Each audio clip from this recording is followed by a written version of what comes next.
अध्याय 10। श्री गणेशाय नमः। हे अव्यव, हे अरूप, पंडरीराय ब्रह्मरूप, मुझे निराश न लौटाना, संतों के हे आश्रय रूप। भगवान, इस दासगण को पराया मानकर न देखो, कृपया मन में न रखिए आप मेरे पातकों को। पुण्य हुआ न मेरे हाथों, जानता हूँ इस बात को, इतना ही नहीं मुंह दिखाने कि मैं लायक न हूँ आपको दया करनी होगी। इतना होने पर भी गोदा अपने तीर्थ में समा लेती है गंदा जल भी। वैसा ही आप कीजिए, मेरा दुख हर लीजिए, मेरे अंदर जरा सा भी पाप न रहने दीजिए। अगर आप चाहे सुखदाता, सब कुछ संभव हो पाता। आपकी कृपा से भगवान गरीब भी राजा बन जाता। अस्तु। एक दिन पुण्य सागर अमरावती पहुंचकर उतर एक आत्माराम भिकाजी के घर पर। आत्माराम सुद भिकाजी का अधिकारी था अमरावती का। इसके हाथों में बहुत ही व्यापक अधिकार था। कायस्थ प्रभु इसकी जाति, संतों से प्रेम रखना अति, सदाचार संपन्न गृहस्थ, सज्जनता से करे गृहस्थी। महाराज के पहुंचने पर उष्णोदक से स्नान कराकर आत्माराम भिकाजी ने पूजन का प्रारंभ दिया कर उपटन नाना प्रकार के शरीर को लगाए। उनके मन प्रफुल्लित था उसका सहवास के कारण। संत के कंगूरेदार धोती जोड़ा, उमरेड़ का उन्हें पहनाया, माथे पर केसरी गंध का भव्य तिलक भी लगाया, गले में पहनाए पुष्पहार, नैवेद्य के नाना प्रकार, दक्षिणा 100 रुपयों की रख दी उसने मन से उदार। धूप दीप उतारी, आरती पुष्पांजलि भी अर्पण की। दर्शन को भीड़ होने लगी अमरावती के लोगों की। सोचे सारे ऐसा मन में, श्री को घर ले चलते अपने। इसी प्रकार यथासांग पूजन करना चाहिए हमने। कितनों की थी ऐसी इच्छा, बहुत कम की हुई पूर्तता। संत चरण घर को लगने पुण्य का संचय करना पड़ता। संचय पास था जिनके, महाराज गए घर उनके। अंतर्ज्ञान से साधु संत सब कुछ ज्ञात है करते। गणेश श्री कृष्ण खापरडे अमरावती के सज्जन बड़े। वकालत में उनके आगे रुपयों के रहते ढेर पड़े। इन्हें दादा साहेब ऐसा पुकारती सारी जनता। ब्राह्मण शुक्ल यजुर्वेदी थे, सज्जन भाविक मन था इनका।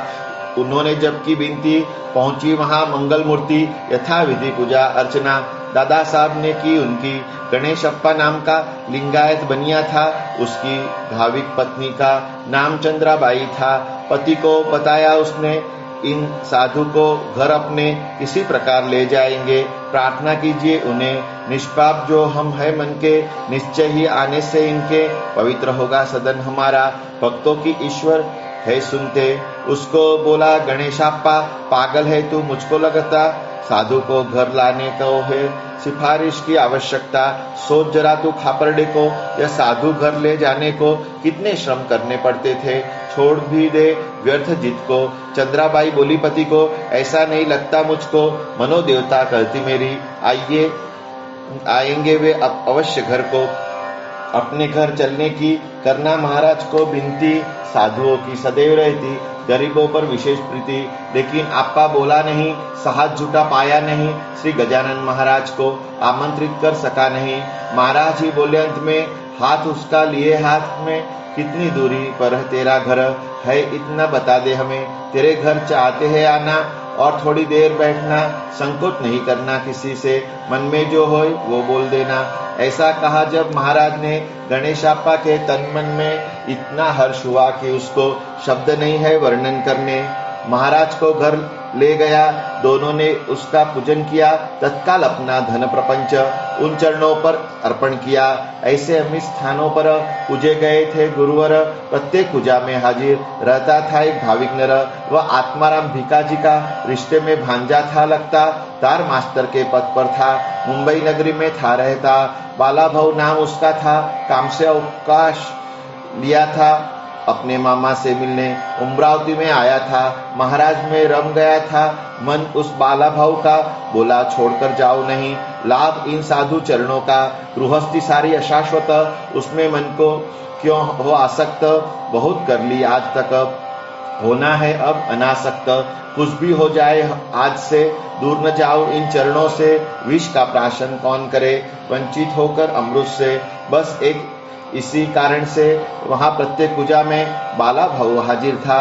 श्रद्धा भक्ति लिए मन में ऐसे ही कुछ दिन बीते। महाराज शेगांव को लौटे। मले में जाने के बजाय मोटे के मंदिर में पहुंचे। मंदिर के पूर्व का स्थान बहुत ही था सुनसान। वहां जाकर बैठ गए। पुण्य पुरुष दयानिधान। खबर उनके आने की कृष्णा पाटिल तक पहुंची। पता चला कि उन्होंने जगह त्याग दी खेत की। अतः दौड़ लगाकर पहुंचा उस स्थान पर। अधोवदन बैठ गया। महाराज को प्रणाम कर अविरत दोनों आंखों से दुख के अश्रु थे बहते। उन अश्रुओं में पूरे वस्त्र भीगे छाती के। महाराज बोले, पाटिल को ऐसा रुदन करता क्यों? शीघ्र बता दे, मुझे शोक हुआ तेरे मन में क्यों? पाटिल बोले, उस पर जोड़ अपने दोनों कर। मले का आज किस कारण किया त्याग गुरुवर? मेरे हाथों हुआ कौन सा अपराध अक्षम में ऐसा? मैं बालक हूँ आपका, आप मेरे माता पिता। देशमुख के पक्ष की जगह यह एक माली की। आप यहाँ मत रहिए, हाथ जोड़कर है विनती। मले में अगर नहीं चाहते तो अपने घर है चलते। आपके लिए वह हम अभी खाली कर देते, क्योंकि आपके बिना मुझे कुछ भी है प्रिय ना। अन्य पाटिलों को यह खबर कैसे लगती ना। वे भी आए भागे भागे, उन्हें विनती करने लगे। हरि और नारायण घर चलने आग्रह करने लगे। महाराज ने दिया उत्तर, मैं आज इस स्थान पर तुम्हारे भले के लिए ही बैठ गया हूँ। आकर पता चलेगा बाद में तुम्हें। बोलो ना अब कुछ भी आगे, दोनों का भी आहित होगा। बात अगर यहाँ बढ़ाओगे, जितने भी जमींदार होते सारे अविचारी रहते। यही दोष उनमें रहता, आगे पीछे की नहीं सोचते। वेंकटलाल को जो जाकर शीघ्र ले आओ यहाँ पर। नाराज नहीं हुआ था वह, उसका जब मैंने छोड़ा घर। ऐसा क्यों यह उससे पूछो। मेरी कृपा तुम पर है जो कब नहीं होगी कभी भी, कारण कुछ भी क्यों न हो। वेंकटलाल भी आ पहुंचा। उनको समझाने लगा, महाराज को ले जाने को उन्हें मना करने लगा। जब वे निकले मेरे घर से, मैंने दुख ना माना ऐसे। हम सब तो महाराज के बालक ही है एक जैसे। सखाराम आसोलकर मन का है बहुत उदार। लगता है जगह देने नहीं करेगा वह इनकार। जगह वह अवश्य देगा, प्रबंध करेंगे हम आगे का। इससे सभी को अवसर मिलेगा हाथ बटाने का। एक मठ सबका हो गया, एक मठ भी खड़ा हो गया। परशुराम साहु जी ने काम विशेष मेहनत से किया। निसिम भक्त थे चार समर्थ के साथ वहां पर।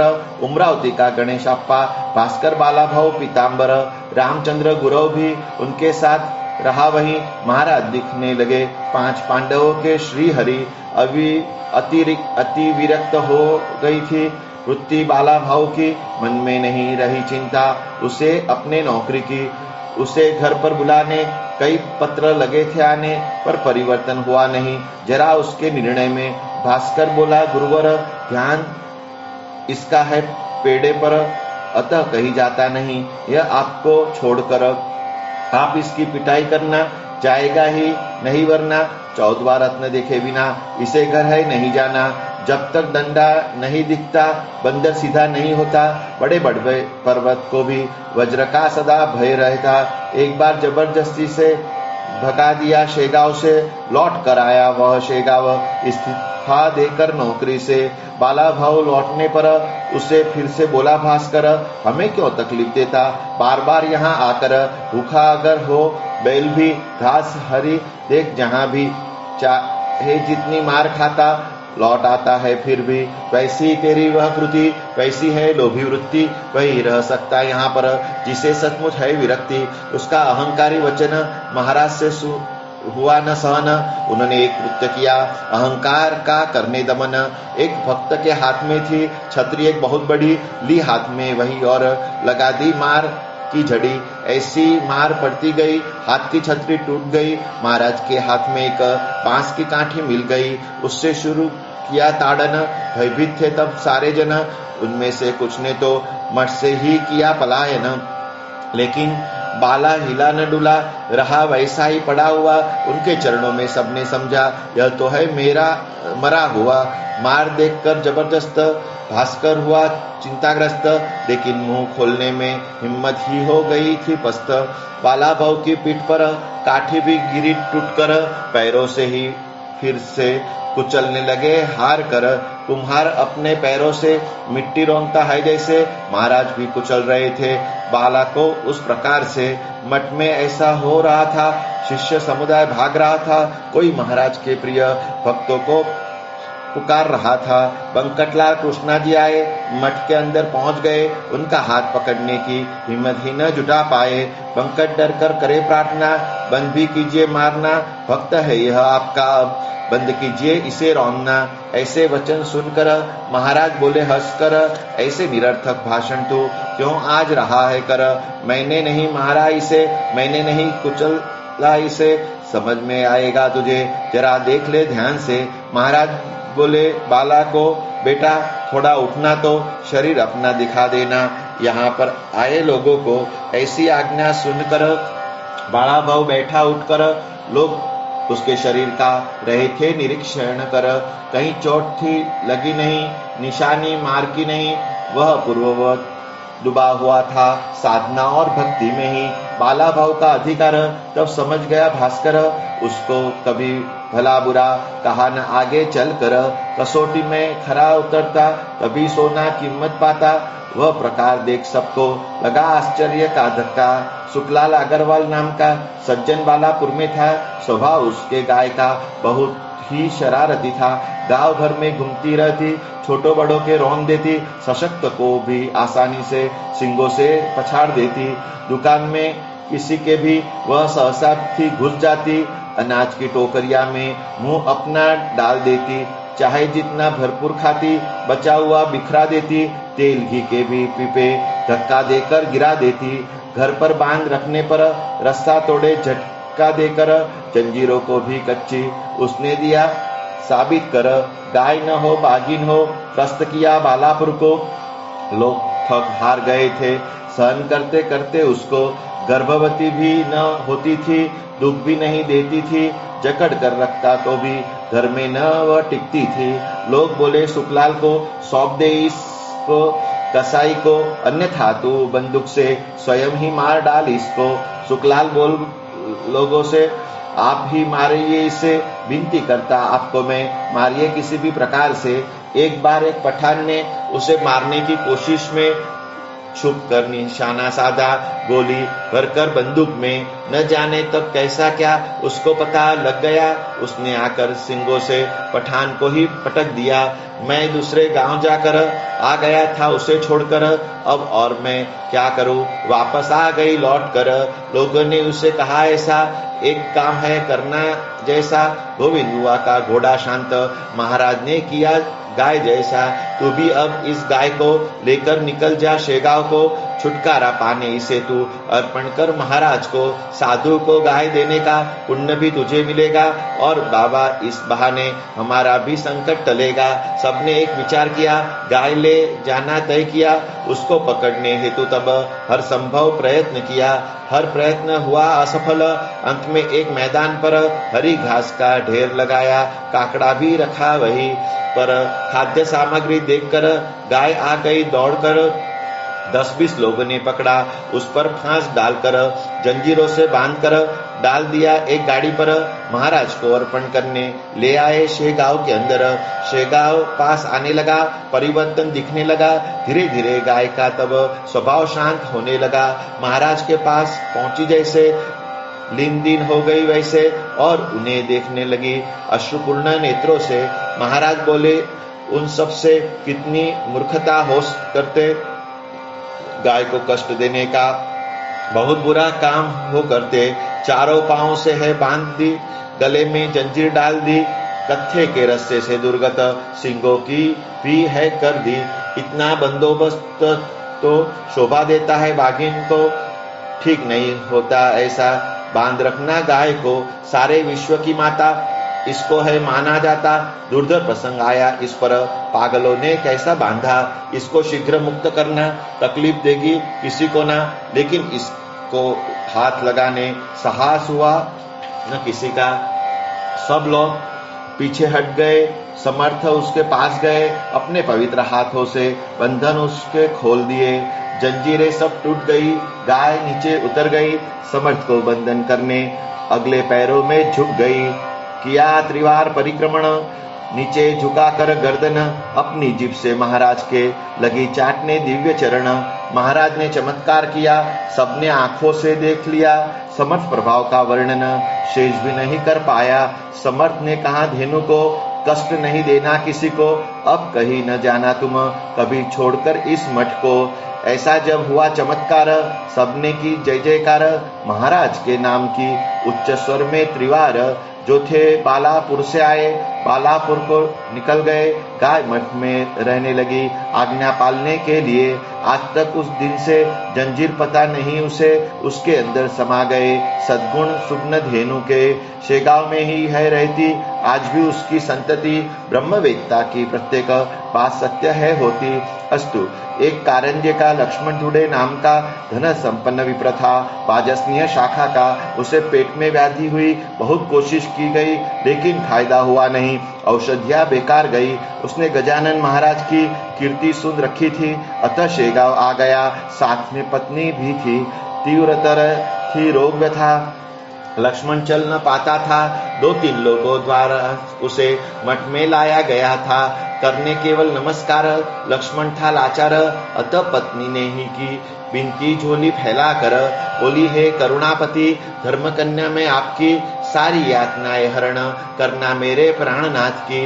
अमृत के जो किए दर्शन, पास में क्यों आए मरण, मेरा सौभाग्य बचाइए, करती हूँ नम्र निवेदन। महाराज सब सुन रहे थे, आम एक खा रहे थे, वही उन्होंने फेंक दिया तन पर उस पत्नी के। जा देना यह पति को खाने, उसको व्याधि से मुक्ति दिलाने। पति भक्त परायण तू उसकी पत्नी है वास्तव में। श्री गजानन महाराज ने कहे वचन केवल इतने, चिलम पीने में मगन हो गए फिर अपने मठ में। भास्कर उसको बोला, सुनिए अब यहाँ पर ना रुकिए, अपने पति को शीघ्र ही कारंजा ले जाइए। प्रसाद आम का आपको महाराज के हाथों मिला जो, वही खिला दीजिए अब शीघ्र ही अपने पति को। इससे होगा आपका काम, लक्ष्मण को होगा आराम। जैसे ही वह खाएगा यह प्रसाद में मिला आम, वह प्रसाद दिया साथ में। वापस लौटी कारंजे में, लौटने पर दिया उसने अपने पति को ग्रहण करने। अपने घर जब वे पहुंचे, लोगों ने कई प्रश्न पूछे, शेगांव में क्या क्या हुआ बताइए विस्तार से। वहां पर जो घटित हुआ पत्नी ने सब कथन किया। प्रसाद रूप में एक आम महाराज ने था मुझे दिया, और आज्ञा की ऐसे खिला देना शीघ्रता से। प्रसाद मिला यह आम पति को अपने हाथों से, मैंने उसका पालन किया, आज सुबह ही खिलाया। सुनकर वैद्यों का मन चिंताग्रस्त हो गया, यह क्या बहन जी आपने कर दिया। अविचार में आम से तकलीफ बढ़ती है, पेट में इस रोग में। माधव निदान ने कहा गया, सुश्रुत ने भी वर्णन किया, कथित किया है निघंट ने। शारंधर ने यही कहा, जो भी प्रसाद मिला था आपने ग्रहण करना था, पत्नी का पुण्य पति के उपयोग में ही है आता। ऐसा उन्होंने जब बताया, आप्तों का मन डर गया, हर कोई उससे के माथे दोष मढ़ने लग गया, पर अचंबा हो गया और आराम मिल गया। दस्त हुए लक्ष्मण को पेट नरम पड़ गया। महाराज के प्रसाद से निकली शौच मार्ग से व्याधि पूरी शरीर की स्वस्थ हो गया। पहले जैसे बाहर निसर्ग नियमों के इलाज में चलते वैद्यों के उपयुक्त है, वहां केवल आशीष देव संतों के। लक्ष्मण ठीक होने पर शेगांव आया शीघ्रतर, बोला स्वामी चरणों से पवित्र कीजिए मेरा घर। आया हूं मैं इसी हेतु से, कारंजा ले चलने यहाँ से, मुझे निराश मत कीजिए नहीं, ऐसा कहकर मुंह से। ऐसा आग्रह करने पर महाराज गए उसके घर। उनके साथ में और थे शंकर भाऊ पीताम्बर। लक्ष्मण ने घर पर पूजा की, दक्षिणा निवेदित ऐसी की, कौन होता हूँ देने वाला, दौलत तो है आप ही की। फिर भी एक थाली में रुपए कुछ रखे उसने, रुपए देखकर ऐसा कहा उसे महाराज ने, कुछ न मेरा बोला ऐसे, रुपए आए फिर ये कहां से। लक्ष्मण तू दाम्भिकता के काम नहीं करना ऐसे, मुझे दिया तूने अपना घर, खोल दे अब दरवाजा हर, घर के सारे ताले चाबियां शीघ्र फेंक दे तू रास्ते पर। लक्ष्मण ने कुछ नहीं कहा, मौन ही बैठ रहा, और महाराज ने खजाना खोलने को फिर कहा। खजाने का खोला द्वार, लक्ष्मण ने तब डर कर लेकिन जाकर बैठ गया खजाने की देहली पर। बोला महाराज आइए, जो चाहिए ले जाइए। ऊपर से अभिनय किया, मन में अन्य भाव लिए। ढोंग उसने जो भी किया महाराज ने जान लिया। बहु रुपये का राज कब बाजार में ही टिक पाया। ऊपर से करेला कड़वा चाहे कितना सुंदर हुआ, लेकिन उसने कड़वापन ठुस ठुस है भरा हुआ। महाराज भूखे गए निकल, उसके घर को छोड़कर। संत न होते तृप्त कभी ढोंगी लोगों के घर पर। वहां लक्ष्मण के घर की अथवा धन दौलत की वैराग्य सागर स्वामी को जरा न जरूरत थी, पर उसने जो भाषण किया झूठ सच सब समझ लिया। उसकी असत्यता पर नाराज होकर घर छोड़ दिया। जाते जाते बोले बोल, मेरा मेरा पिटता ढोल, भुगतना अब उसका फल। उस पर न है मेरा जोर, तुझ पर अनुकंपा करने आया था तेरे साथ में। इससे दुगना देता तुझको, पर नहीं है तेरे भाग्य में। भविष्य में हुआ वही, केवल 6 मासों में ही भिक्षा का प्रसंग आया। लक्ष्मी निकल गई कहीं, अतः परमार्थ में कहीं असत्य वचन चलते नहीं। यह सिद्धांत महाराज ने प्रतिपादित किया वही। चिंतामणि है स्वयं गजानन, कांच क्या करे शोभायमान। कथिल से स्वर्ण की आभा होती नहीं है वर्धमान। स्वस्ति श्री दासगण विरचित श्री गजानन विजय ग्रंथ। कल्याण की वृद्धि हेतु भाविक सुनते रहे अखंड। शुभम भवतु। श्री हरि हरार्पणमस्तु। इति श्री गजानन विजय ग्रंथस्य 10मो अध्याय समाप्त। समर्थ सद्गुरु श्री गजानन महाराज की जय।